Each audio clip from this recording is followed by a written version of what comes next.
Hey class, today will discuss law of variable proportion. जैसा हमने short run में पढ़ा था कुछ उस तरीके से ये बेटा, इसके अंदर हम जनरली ये ऑब्जर्व करते हैं कि सर कितना हमारा आउटपुट इंक्रीज हो रहा है due to increase in only one factor and other are constant. उस चीज को हम लोग स्टडी करते हैं कि सर हमारे आउटपुट में कितना इंक्रीज आ रहा है due to change in only one factor and the other factors are constant. One more name is the law of diminishing return. Law of diminishing return क्या मतलब है सर? सर सिंपली एक ही बात है। लॉ ऑफ वेरिएबल प्रोपोर्शन का मतलब है sir हमारा इसमें एक फैक्टर वेरिएबल है, बाकी सारे कांस्टेंट है। हम क्या करेंगे, जैसे उस फैक्टर को मतलब जैसे हमारे उस इनपुट को बढ़ाते जाते हैं तो उसके अकॉर्डिंग हमारा आउटपुट किस स्पीड से इंक्रीज हो रहा है या उसमें क्या क्या चेंजेस आ रहे हैं उसकी स्पीड में, उस चीज को स्टडी करने में क्या कहते हैं हम लोग, लॉ ऑफ वेरिएबल प्रोपोर्शन। ठीक है सर, इसको अगर हम थोड़ा ग्राफिकली शो करें किसी चीज को तो कैसे शो कर सकते हैं?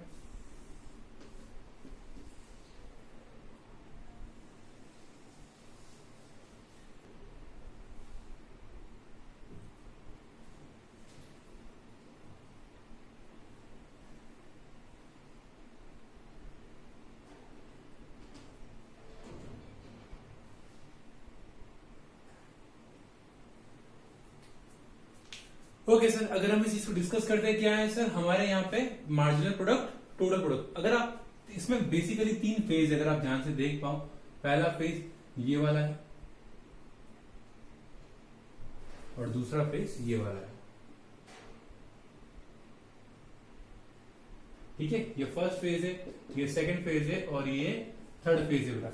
फर्स्ट फेज के अंदर क्या हो रहा है, हमारा जो मार्जिनल प्रोडक्ट है वो इंक्रीज हो रहा है और जो हमारा टोटल प्रोडक्ट है वो क्या इंक्रीज हो रहा है, किससे? इंक्रीजिंग रेट से। इंक्रीजिंग रेट क्या मतलब है सर? इसका बेसिकली सर मतलब इतना ही है, अगर हमारे इनपुट को हम थोड़ा सा बढ़ा रहे हैं तो हमारा जो टोटल प्रोडक्ट है वो ज्यादा बढ़ रहा है, आउटपुट काफी अच्छा हो रहा है, इंक्रीजिंग रेट से हो रहा है। देन क्या होता है सर? सर ये फर्स्ट स्टेज की बात है। सेकंड स्टेज की अगर हम लोग बात करते हैं, इस स्टेज में क्या हो रहा है सर, हमारा प्रोडक्ट धीरे धीरे स्पीड से इंक्रीज हो रहा है। मतलब हमारा मार्जिनल प्रोडक्ट, जो हमारा प्रोडक्ट था वो तो डिक्रीज होना स्टार्ट हो चुका है। हमारा जो मार्जिनल प्रोडक्ट है वो डिक्रीज हो रहा है, लेकिन हमारा टोटल प्रोडक्ट इंक्रीज हो रहा है, बट किससे? डिक्रीजिंग रेट से। डिक्रीजिंग रेट से सर। अब उतना स्पीड से नहीं हो रहा सर, हर बार इसके आगे बढ़ने की स्पीड धीरे धीरे कम होती जाती है। थर्ड स्टेज कौन सी स्टेज है सर? थर्ड स्टेज स्पेसिफिक ऐसी स्टेज है जहां पे सर ये हमारा जो मार्जिनल प्रोडक्ट है, मार्जिनल प्रोडक्ट मतलब क्या होता है बेटा, मैंने आपको मीनिंग बताया था। जब भी हम लेबर को रिक्रूट करते हैं, वेरिएबल फैक्टर को रिक्रूट करते हैं, हमारी प्रोडक्ट की आगे बढ़ती जाती है हमारे प्रोडक्ट का प्रोडक्शन बढ़ता जाता है। तो सर जो इनिशियल फेज था, हम एक बंदे को जो हायर किया था तो हमारा टोटल प्रोडक्ट बहुत स्पीड इंक्रीजिंग रेट से बढ़ रहा था। सेकंड फेज के अंदर क्या हुआ, हाँ सर बंदा तो बढ़ता जा रहा है, लेकिन उस वजह से हमारा जो प्रोडक्ट में इंप्रूवमेंट है वो इतना ज्यादा नहीं हो रहा है, धीरे धीरे कम होता जा रहा है वो जो इंप्रूवमेंट है।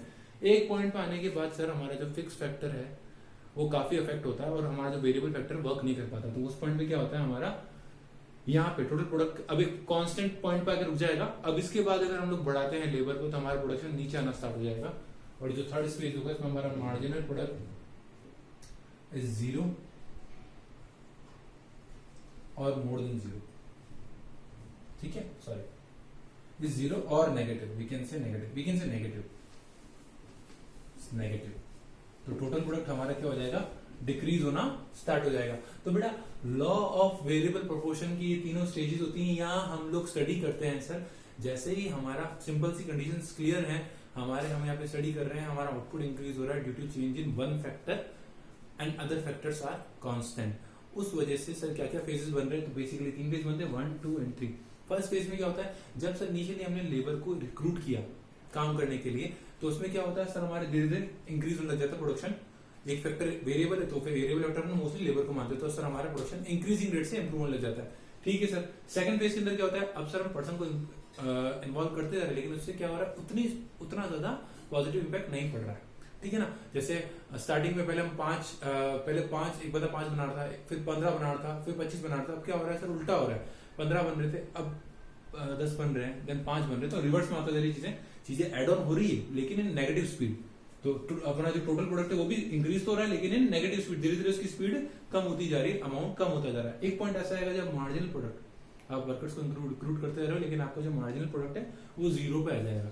आपका जो फिक्स फैक्टर है वो अफेक्ट करता है चीजों को। तो पॉइंट इज, इस पॉइंट पे टोटल प्रोडक्ट कांस्टेंट हो जाएगा। और इसके बाद अगर हमने बढ़ाया उस फैक्टर को, तो उस केस में क्या होगा, मार्जिनल प्रोडक्ट नेगेटिव हो जाएगा और टोटल प्रोडक्ट भी धीरे धीरे नीचे आना स्टार्ट हो जाएगा, धीरे धीरे नीचे आना स्टार्ट हो जाएगा। तो ये तीनों फेज थे किसके, लॉ ऑफ वेरिएबल प्रोपोर्शन के।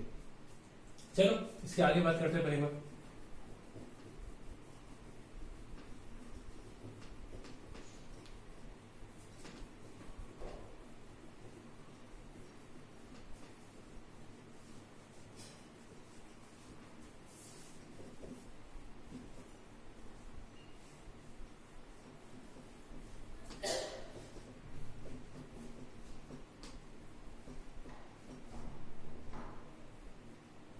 हमारा जो नेक्स्ट पॉइंट आता है वो होता है रिटर्न टू स्केल।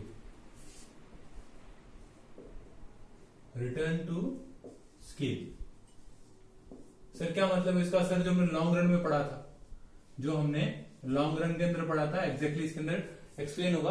क्या कहना चाहते हैं सर इसके अंदर, सर ये ऐसी स्टडी है जिसके अंदर हमारा जो कोई भी फैक्टर, हमारा जो आउटपुट इंक्रीज हो रहा है due to increase in all the factors, due to increase in all the factors, क्योंकि अब कोई भी फैक्टर फिक्स नहीं है, सारे के सारे वेरिएबल है। तो हम लोग यहाँ पे स्टडी करते हैं कि सर हमारा आउटपुट कितना इंक्रीज हो रहा है due to increase in our all the factors. चलो सर हमारा जो फर्स्ट फेज होता है सर, इसके अंदर हम लोग फर्स्ट फेज में क्या देखते हैं, हमारा जो आउटपुट है उसकी इंक्रीजिंग रेट ज्यादा है किससे, हमारे इनपुट से। मतलब सर इस केस में क्या हो रहा है, अगर हमारे आउटपुट अगर हम इनपुट 100% डाल रहे हैं तो हमारा आउटपुट कितना आ रहा है, 150%। तो सर हमारा इनपुट थोड़ा सा इंक्रीज करने के कारण हमारा आउटपुट में और पॉजिटिव रेस्पॉन्स आ रहा है। ये हमारा फर्स्ट फेज होता है। सेकंड फेज क्या होता है सर, सर ऐसी सिचुएशन जिसके अंदर हम लोग जितना इनपुट डाल रहे हैं, जितना परसेंटेज इनपुट बढ़ा रहे हैं, उतना ही परसेंटेज से आउटपुट भी इंक्रीज हो रहा है। तो जो आउटपुट में इंक्रीज है हमारा, वो बराबर है किसके, इनपुट के इंक्रीज के।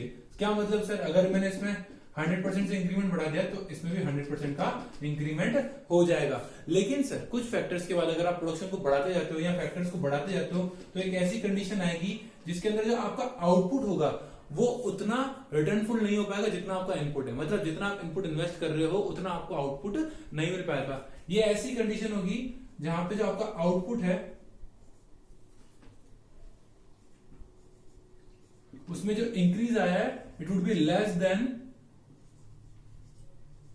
इनपुट के इंक्रीज के। सर ये कैसे हुआ, सर हमने क्या किया, यहाँ पे अगर 100% इंक्रीज कर दिया हमारे इनपुट को तो हमारा आउटपुट क्या 50% ही इंक्रीज हो पा रहा है। मतलब हमारा जो आउटपुट है वो 50% से ज्यादा इंक्रीज नहीं हो पा रहा है। अच्छा आपने ये वाली कंडीशन कैसे एक्सप्लेन करी सर, 100 पे 100% कैसे हो रहा है, या ये जो फर्स्ट कंडीशन थी, फर्स्ट को एक्सप्लेन करते हैं मेनली। चलो ये तो समझ में आता है कि हमारा आउटपुट हम बढ़ा रहे हैं, 2 बंदों को एक बढ़ा दिया तो 2 बंदों का काम बढ़ गया। लेकिन आप तो कह रहे हो सर इनिशियली आपने आउटपुट 100% किया और काम 150% हो गया, ऐसा कैसे पॉसिबल हो बेटा? ऐसा तब पॉसिबल हो पाता है जब, चलो छोटे स्टार्ट करते हैं हम लोग। अगर हम लोग टिफिन सर्विस की बात करते हैं, ठीक है, अगर हम सिर्फ 10 घरों के लिए या 10 बंदों के लिए टिफिन सर्विस प्रोवाइड कराते हैं तो हमारा जो मटेरियल है जो थोड़ा बहुत वेस्टेज ज्यादा होगा, जो नॉर्मली गैस ज्यादा जलता है या अदर थिंग्स होती है, वहीं अगर हम लोग 100 लोगों के लिए फूड्स बनाए या 100 लोगों के लिए टिफिन बनाए तो उतने ही कॉस्ट में, अब देखो अगर ऐसे कॉस्ट कैलकुलेट करने लगे, भाई हम 10 टिफिन बनाते थे तो हमारे लगभग 1000 रुपए लग जाते थे, ठीक है। तो अगर हमारे को कितने बनाने हैं, 100 टिफिन बनाने हैं तो सर आपका खर्चा 10,000 नहीं आएगा, उससे कम आएगा।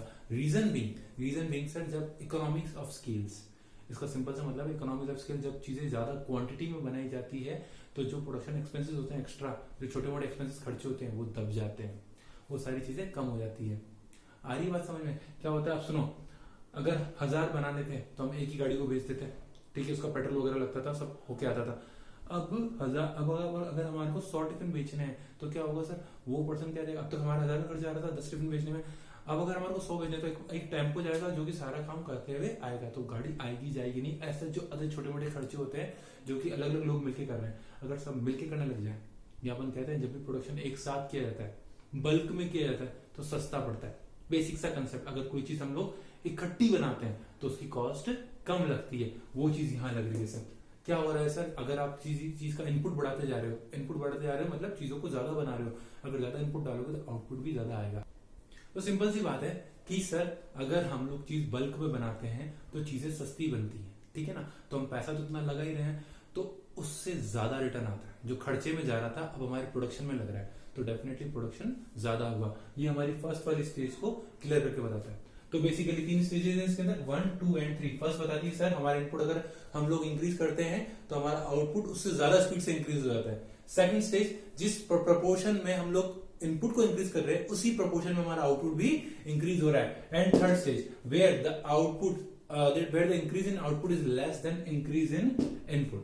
ये 3 कंडीशन से रिटर्न टू स्केल की। ओके, और किसी को डाउट है इससे रिलेटेड तो कमेंट बॉक्स में डाल सकता है। Okay, have a nice day.